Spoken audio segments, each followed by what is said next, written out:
High on a ridge in North Georgia, a stone wall winds along a mountaintop for nearly 900 feet. It isn't straight. It doesn't guard the summit the way a fort would. It curves. It bends. It ties itself to boulders, as if it's marking something instead of blocking something. Archaeologists say it's at least 500 years old, maybe closer to 1,000.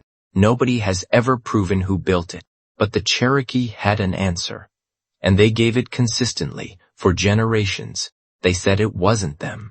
They called the builders the Moon-Eyed People, a race already living in these mountains when the Cherokee arrived, pale-skinned, bearded, with large eyes too sensitive for daylight, a people who lived in caves and moved only at night, hidden from a sun they couldn't tolerate. The tradition says the Cherokee eventually drove them out, in a battle timed deliberately for a night of full moonlight, bright enough to blind the very people it was meant to expose. When the fighting ended, the Moon-Eyed People were gone. All stayed behind. In the 1950s, an archaeologist finally surveyed it properly, walking its full length and comparing it against other stone enclosures scattered across the region. His conclusion wasn't a fortress at all. The wall was too low, too irregular, too poorly positioned to hold off any real attacking force. What it looked like instead was a boundary marker, something meant to separate one part of the summit from another, for reasons that had nothing to do with combat and everything to do with meaning. That reading only deepens the puzzle. A wall too weak to defend anything, built with real effort, along the top of a mountain nobody was living on, for a purpose nobody currently alive can name. That's Fort Mountain. And it isn't the only place carrying this kind of memory. 10 miles away, at a crossroads outside Dahlonega, Georgia, sits a heap of stone taller than a person, built the same way. Over centuries, one rock at a time. Cherokee tradition says it marks a grave, and that every traveler who passed it dropped a single stone for safe passage. The story behind it is its own kind of warning. A young Cherokee woman, tied to a nearby sacred spring, was kidnapped by a rejected suitor and carried far from home. Cut off from the place that had kept her strong, she withered and eventually died in exile. Her captor, consumed by guilt, carried her back and buried her exactly where the cairn now stands. And it was travelers passing that grave, one stone at a time, who turned a single burial into a mountain of rock large enough to survive 2 centuries of road building, generation after generation, one stone at a time, until it grew into a landmark nobody could ignore. When state road crews tried to move it during highway construction, workers died during the attempt. Twice. The stones never moved. 2 mountains over, a soapstone boulder is carved with cup marks and spirals that predate the Cherokee by thousands of years. Researchers have counted more than 1,500 individual motifs pressed into its surface, the densest concentration of prehistoric rock art anywhere east of the Mississippi River. Cherokee tradition names it for a giant who leapt from the ridge above and landed with his hand on the still soft stone, leaving the print behind. It sits exactly where a traveler would cross from farmland into wilderness, like a sign warning them they'd left one world and entered another. 3 sites, 3 separate Cherokee traditions, all of them describing the same thing, stone, deliberately placed by someone who came before. And in 1893, a government report meant to be about crushed gravel and turnpike grading stumbled onto something nobody expected. Proof that the wagon roads the state was struggling to build had already been built once before. Better. By the people whose land the state had just finished taking. Stay with me. Because that report is where this gets stranger, not simpler. If you're the kind of person who needs to know how a road survey ends up rewriting Cherokee history, stick with this one all the way through, because the deeper this goes, the less any of it looks like coincidence. For that answer to make sense, you have to understand what was actually running through these mountains before a single European surveyor set foot here. More than 60 Cherokee towns, connected by a network of trails so well engineered that modern researchers have traced over 1,000 miles of them using nothing but old deeds and GPS. The trails weren't random. They followed river valleys, the Little Tennessee, the Hiwassee, the Tuckasegee, the Nantahala. threading through the lowest, driest mountain gaps with a consistency no accident could produce. The busiest of those trails, the Unicoi Turnpike, was good enough that Hernando de Soto's expedition used it in 1540. Spanish traders used it after him, then French traders, then English traders. For 300 years, nobody who came through these mountains ever found a better way across them. Eventually, the young United States government did something telling. It didn't build a new road to replace the Cherokee route. It designated the Cherokee route itself a federal road. That's the network the 1893 surveyors were standing on, and they knew it. To understand how unusual that really is, it helps to put it beside other ancient road-building cultures around the world. In the Andes, the Inca carved stone-paved roads through terrain even harsher than the Appalachians, complete with retaining walls and drainage culverts, to move armies and grain across an empire.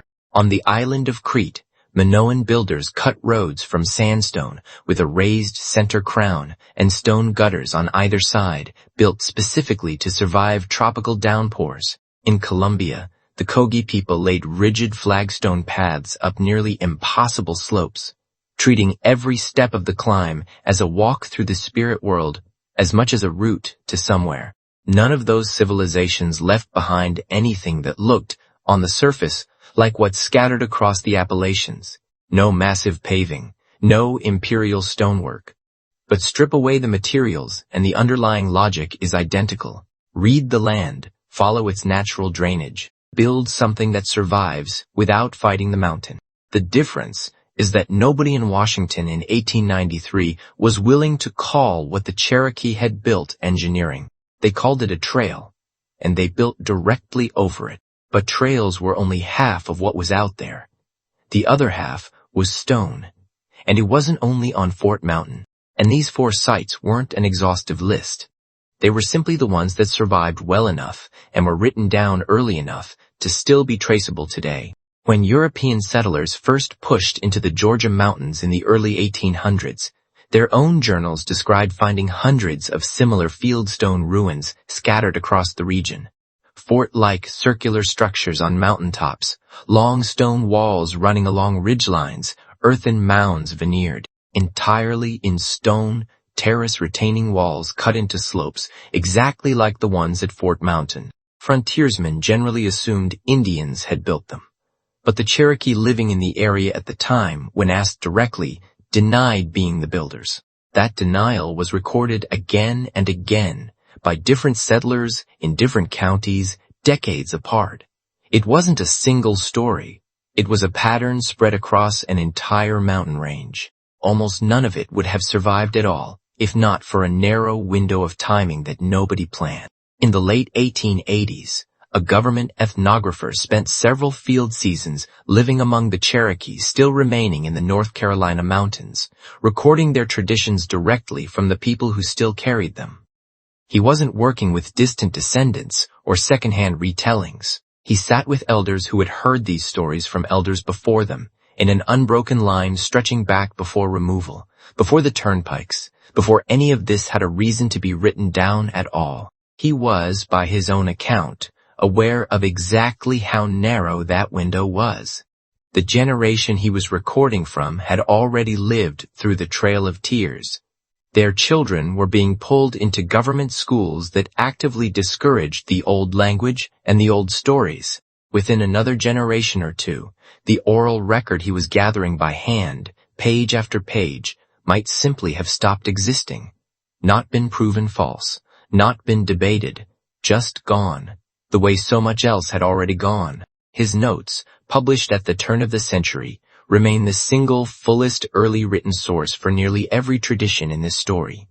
The moon-eyed people, the stone-clad monster of the mountain passes, the guardians who rose from Nikwasi, every one of those threads survived because one person happened to be listening at almost exactly the last possible moment anyone still could.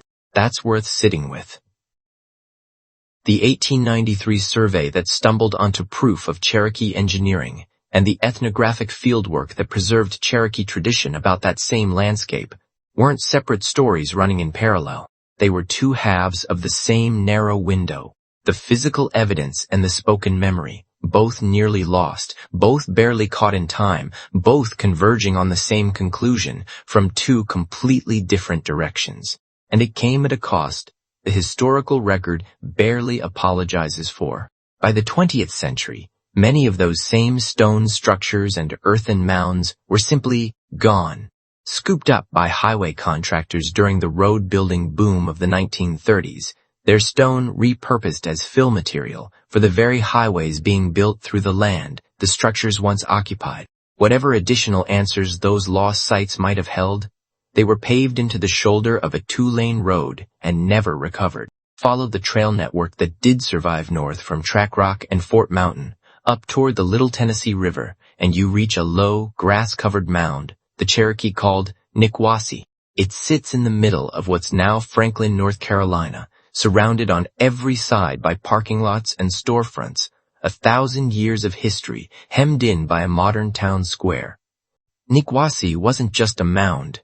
It was a mother town, one of the oldest and most sacred Cherokee settlements on record, a ceremonial and political center going back centuries before European contact, and Cherokee tradition says it was never undefended.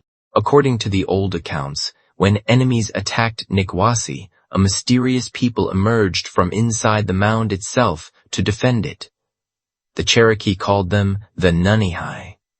The immortals, the people who live anywhere, said to appear exactly when they were needed and vanish again just as fast. Nikwasi wasn't even the only mother town on that river system. Further west, along the same Little Tennessee corridor, sits Kituwa, the site Cherokee tradition names as the very first Cherokee settlement, the place the Cherokee sometimes call their point of origin as a people. Like Nikwasi, it's built around an ancient mound, one that predates any written Cherokee history by centuries. For most of the 20th century, the land around Kituwa passed out of Cherokee hands entirely, sold and resold as ordinary farmland, the mound itself reduced to a quiet rise in someone else's pasture. It wasn't until 1996 that the Eastern Band of Cherokee Indians was able to purchase the land back and formally reclaim it.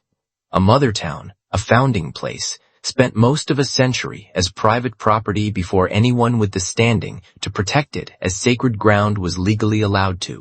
That's not a side detail. It's the same pattern playing out on a longer timescale, land, memory, and stone separated from the people who built it and only partially, painfully returned. Whether you take the Nunihai as literal history or as memory wrapped in metaphor, the pattern underneath it is the same pattern you already saw at Fort Mountain, at the stone cairn outside Dahlonega, at the carved boulder marking the edge of the wilderness, a landform, a tradition attached to it, and a story insisting that this ground mattered enough to be protected by someone or something older than living memory. 3 separate traditions had just become 4, and every one of them pointed at the same conclusion. This wasn't scattered folklore. This was a map, written not on paper, but into the landscape itself, one sacred site at a time. Which brings the story back to that government report from 1893, because it's the moment all of this stopped being oral tradition and started showing up in an official federal document. The report was Bulletin Number 4 of the North Carolina Geological Survey, written by a state geologist and a civil engineer whose job was about as unglamorous as government work gets. Catalog the state's stone and gravel deposits. Figure out how to build better roads. What they found instead was an admission they probably didn't intend to make. The state's newest road at the time, the Western Turnpike, ran from Salisbury through Asheville into what had been Cherokee territory. It had been authorized by the legislature decades earlier, and it was funded, specifically, using money raised from the sale of confiscated Cherokee land.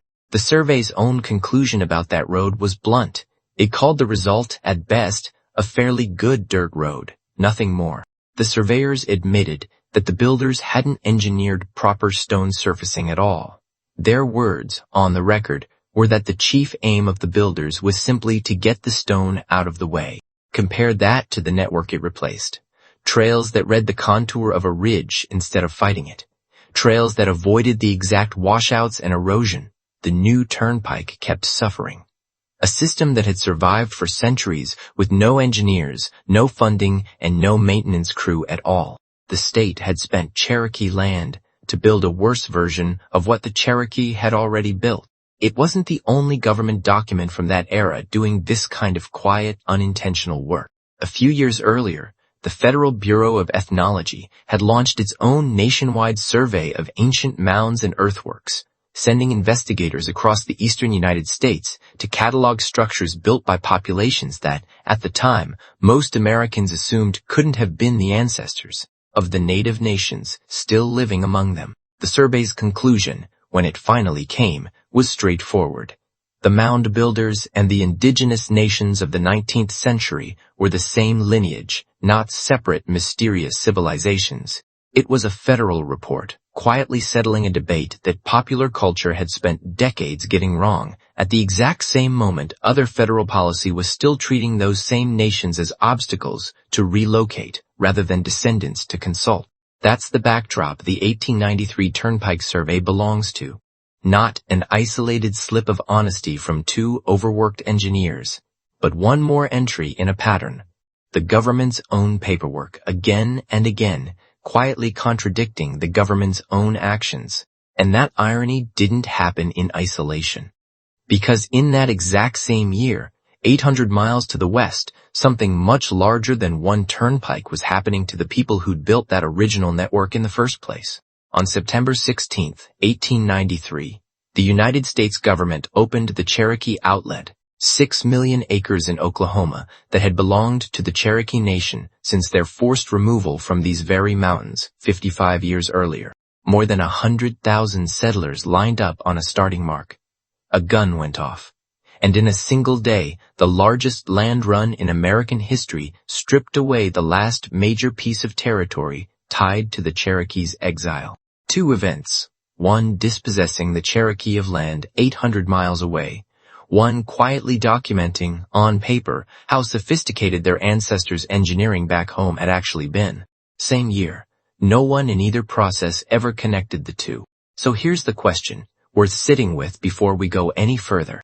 If the roads were real infrastructure, engineered, maintained, and clearly superior to what replaced them, then the isolated stone walls scattered across these mountains can't just be leftover curiosities from a vanished race of moon-eyed people. They might be waypoints, nodes on a system nobody in the historical record ever fully mapped, which means somewhere out there, in county archives and old land deeds and half-forgotten mountainsides, there should be more of them. That's exactly what a modern search set out to find. And what they found didn't just confirm the network was real. It set off a fight that pulled in archaeologists, a national television crew, and 3 separate native nations, all arguing over what these stones actually meant. 2 hours north of Atlanta sits the place where that fight started, Cherokee Rock Gap. 6 soapstone boulders, carved with hundreds of symbols.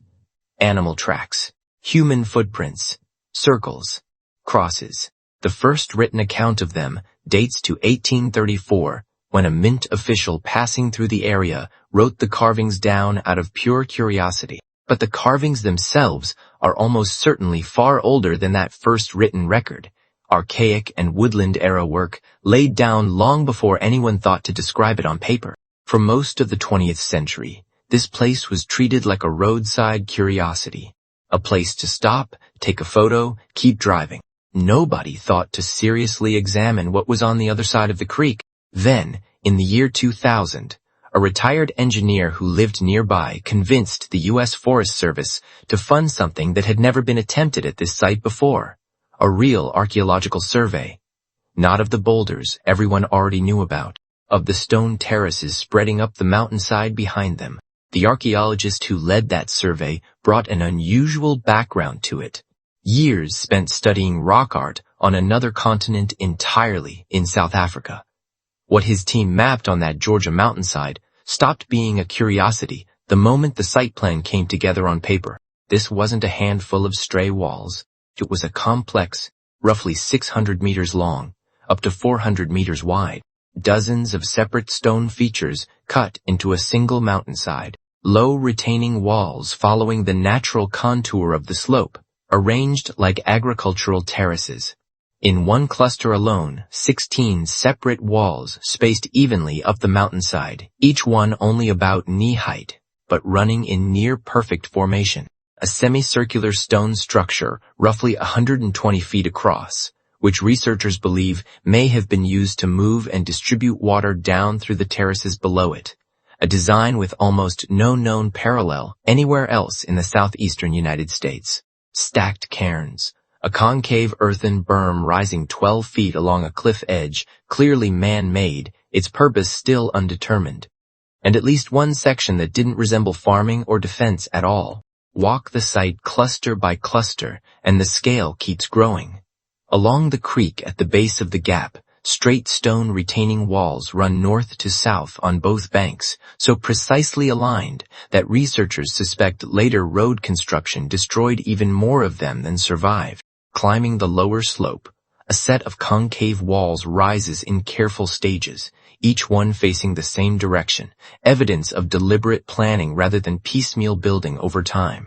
Higher still, on what researchers have started calling the Acropolis terraces, a dozen more retaining walls climb a genuinely steep grade.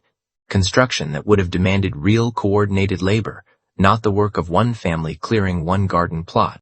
And that was only what the first official survey managed to document. Stick with this next part, because the number they pulled out of the ground changes the entire shape of the story. The team dug 2 test pits to find out how old the site actually was. One beside a fieldstone retaining wall, one beneath a stone cairn. When the lab results on the soil, the charcoal, and the buried fragments came back, they told a story nobody expected. Radiocarbon dates ranging from just over 100 years old to nearly 2,000. Several results clustering around the year 1100, centuries before the Cherokee held political control of this specific region at all. One of the excavated features also turned out to hold something more than stone and soil. Fragments consistent with a pipe bowl, buried in a way that suggested a burial rather than a simple wall footing. Once that possibility surfaced, the team stopped digging. They didn't push further into ground that might be someone's resting place. The artifacts they'd already recovered were examined, then returned. That decision matters as much as the radiocarbon dates. It's the difference between treating a site as a curiosity and treating it as what the evidence was already suggesting it might be. Sacred ground. The dating alone reframed everything. It meant the terraces at Track Rock Gap weren't a Cherokee construction from the historic period, the assumption almost everyone nearby had defaulted to for 2 centuries. They were older, possibly much older, and that meant this wasn't an isolated site. It was physical proof that the pattern from Fort Mountain, from the cairn outside Dahlonega, from the carved boulder marking the wilderness edge, from the sacred mound at Nikwasi, was real. A genuine building tradition. Sustained, repeated, refined across generations long before written history ever touched these mountains. But the survey wasn't the end of the discovery. It turned out to be the beginning of a second one, because not everyone was satisfied with the official site plan. Years after the original survey, a separate researcher went back into the field with his own equipment, a precise military compass, a laser measuring device accurate to a tiny fraction of an inch, 100-foot tape. He wanted to check the published map against the mountainside itself. What he found didn't match. Stone retaining walls that weren't marked anywhere on the original plan. Channels and what looked like water storage basins the first survey had missed entirely. Features on one part of the mountain that the earlier team had documented, but that this second search couldn't locate at all, as if the landscape itself had shifted the story depending on who was looking. That mismatch is its own kind of evidence. It means even the most careful modern survey of this site is still incomplete. There is more stone in that mountainside than any single study has yet accounted for. And that incompleteness is exactly what let a very different kind of theory walk through the door. A writer and self-described city planner looked at the same terrace layout Lubzer's team had mapped, and reached a conclusion that had nothing to do with the Cherokee at all. He pointed to the semicircular water structures, to the terraced hillsides cut into the slope. He said he'd personally visited sites in southern Mexico that looked almost identical, Maya agricultural terraces built by the Itza people in what's now the state of Chiapas. Then he found a name to hang the theory on, a nearby town called Brasstown. He argued the name was a mistranslation of an older Cherokee word, a word that meant, roughly, place of the Itza. His conclusion: a group of Maya refugees had crossed the Gulf of Mexico, climbed into the Georgia mountains, and built an outpost here centuries before Columbus ever left Spain. It was a striking claim. It spread fast, picked up by television and blog coverage eager for a lost civilization headline. It also fell apart almost immediately once people who actually knew the site responded. The U.S. Forest Service rejected it outright. The archaeologist who ran the original excavation had never claimed anything close to a Maya origin. His own radiocarbon data and his own site analysis pointed somewhere else entirely, toward a homegrown indigenous building tradition, not an ocean crossing. And the tribes with the deepest historical connection to this land didn't just disagree, they pushed back directly. The Eastern Band of Cherokee Indians and the Muskogee Creek Nation both said the same thing. This style of stone terracing wasn't foreign.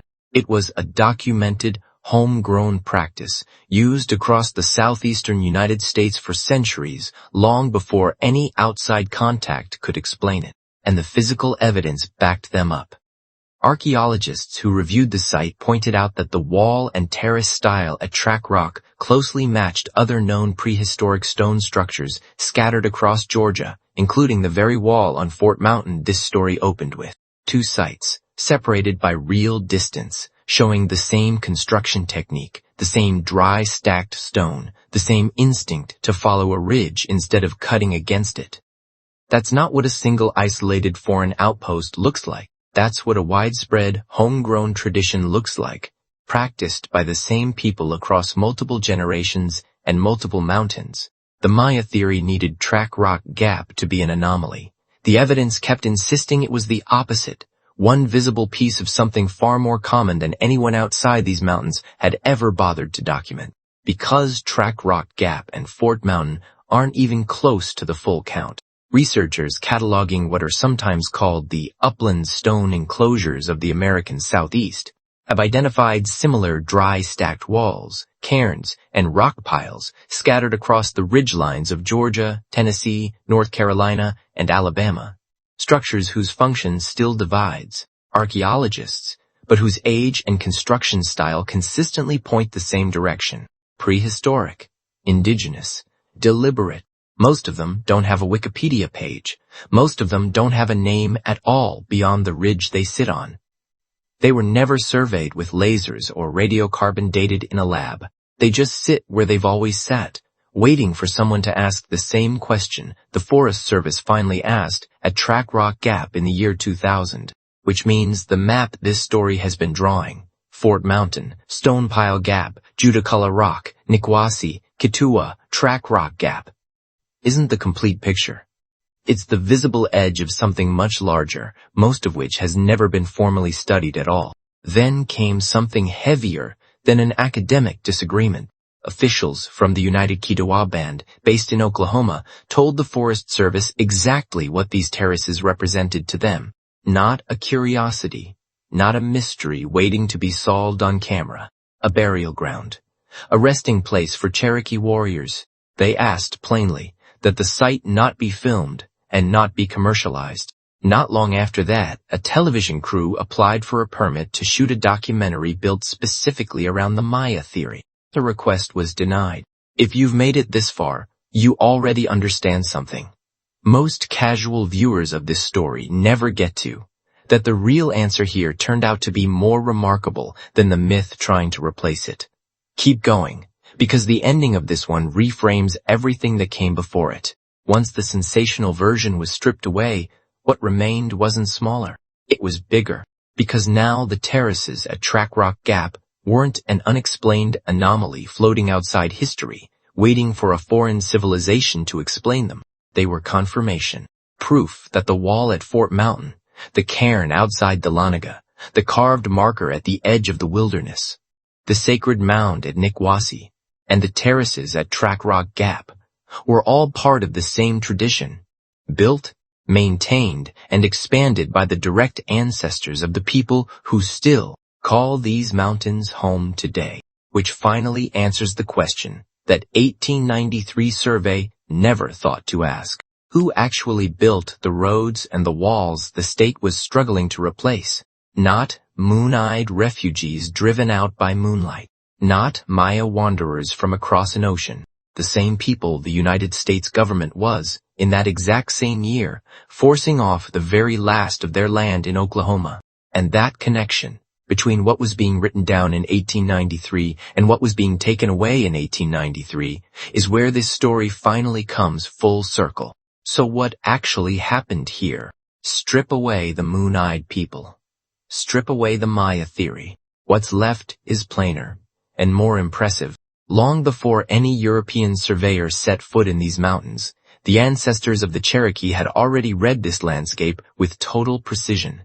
Where the gaps sat lowest, where the ridgelines drained best, where a terrace could hold soil against a slope for 1,000 years without anyone checking on it. They built with what the mountain gave them.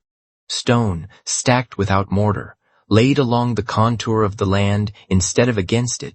No empire commissioned it. No single ruler ordered it built. It grew the way the cairn outside Dahlonega grew, generation after generation, traveler after traveler, until the land itself carried the memory of the people who moved through it. And then, in 1893, that story briefly surfaced in the official record. Almost by accident. Two state surveyors weren't trying to write Cherokee history. They were trying to solve a mud problem for North Carolina's county roads. But in the process, they admitted something that undercut the entire premise of American expansion into these mountains. The roads the state was struggling to build had already been built. Better. By the people whose land had funded the new construction. That irony gets sharper once you set it beside what was happening that same year, 800 miles to the west, where the last significant piece of Cherokee territory in Oklahoma was thrown open to 100,000 settlers in a single day. Dispossession and documentation. Happening in the same year. On opposite ends of the country.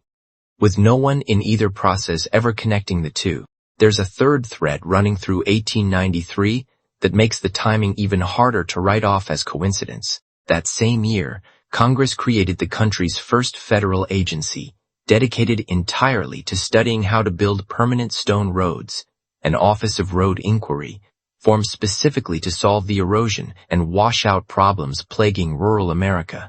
Its mandate was to find scientific methods for building roads that could survive exactly the kind of mountain terrain the Cherokee Trail Network had already been surviving for centuries.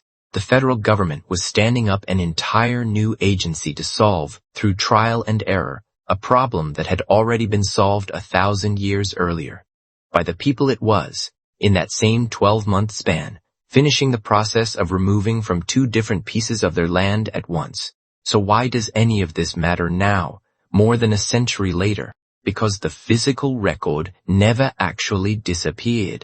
It's still there, in the wall at Fort Mountain, still standing after 500 years, maybe closer to 1,000. In the stone pile outside Dahlonega, still sitting exactly where it always has, because two highway crews learned the hard way not to move it. In the carved boulder marking the line between valley and wilderness, exactly where it was carved, in the mound at Nikwasi, still rising above a modern town square, still carrying a tradition of guardians who came when they were needed, and in the terraces at Track Rock Gap, radiocarbon dated to centuries before Cherokee political dominance, now protected, not opened up for documentary crews chasing a foreign origin story, but quietly preserved as what the tribes themselves identified them to be. Ancestral ground, in places, burial ground. It's there in the modern road Atlas too, in a stranger, quieter way. Drive through Cherokee County, Georgia, or South Knoxville, Tennessee, Or Gaffney, South Carolina, where a road called Soapstone Road still runs along the boundary of an old Cherokee trading path, right where it crossed North Goucher Creek. Or Kilgore, Texas, far outside the Appalachians entirely, where a stone road and a Cherokee trail still intersect on a modern municipal map, a quiet trace of the removal route that passed through on its way west, long after these mountains were gone. You'll find streets still carrying names like Stone Road, running alongside Cherokee Trail. Asphalt laid down in the 20th century, following corridors that were never really abandoned, shaved over. The grid never vanished. It just changed materials. Today, the Forest Service doesn't actively promote visitation to the stone terraces at Track Rock Gap, even though the site technically remains open to the public.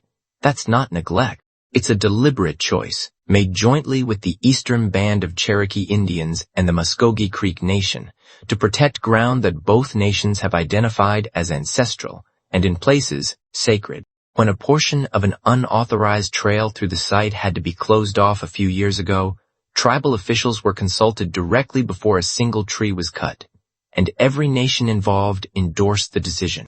That's a small detail, but it's also the clearest evidence available that the argument over these stones was never really about archaeology at all. It was about who gets to decide what a place means, and who gets to decide how it's protected. What the Cherokee left in these mountains wasn't a mystery meant to be solved by a lost civilization theory.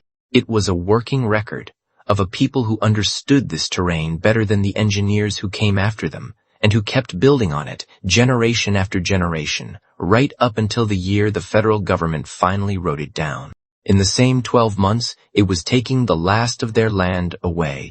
Think back to that ethnographer, sitting with Cherokee elders in the 1880s, racing a clock he could feel but couldn't stop. He wasn't collecting folklore for its own sake. He was trying to catch a memory before it went quiet forever. The moon-eyed people, the guardians of Nikwasi, the reasons a mountain wall or a stone cairn mattered enough to keep building for centuries. If he'd started that fieldwork one generation later, some of what made it into this story might simply never have been written down at all. There would have been no tradition left to compare against the stones, no way to know. The walls and terraces had a name and a meaning attached to them, rather than just being unexplained rock formations for archaeologists to argue over 100 years later. That's the real stakes underneath everything in this story. Not just whether a wall on a mountaintop is 500 years old or 1,000, whether the people who built it, and the people who remembered why, got to keep telling their own story, or whether that story had to be reconstructed after the fact, filtered through outside theories about lost civilizations and foreign refugees, because nobody was left who could simply say what it was. In this case, just barely, the memory survived. The stones survived, and in 1893, almost by accident, the paperwork survived too. Proof, in the government's own words, that the people it was displacing had already engineered something the government's own surveyors couldn't match. That's the story the stones were never able to tell on their own. It took the Cherokee people themselves, and the ground they refused to stop walking, to tell it for them. And if this is the kind of forgotten history you want more of, the kind hiding in old survey reports and mountain ridgelines nobody thought to question, this channel exists for exactly that. There's another one waiting for you right now.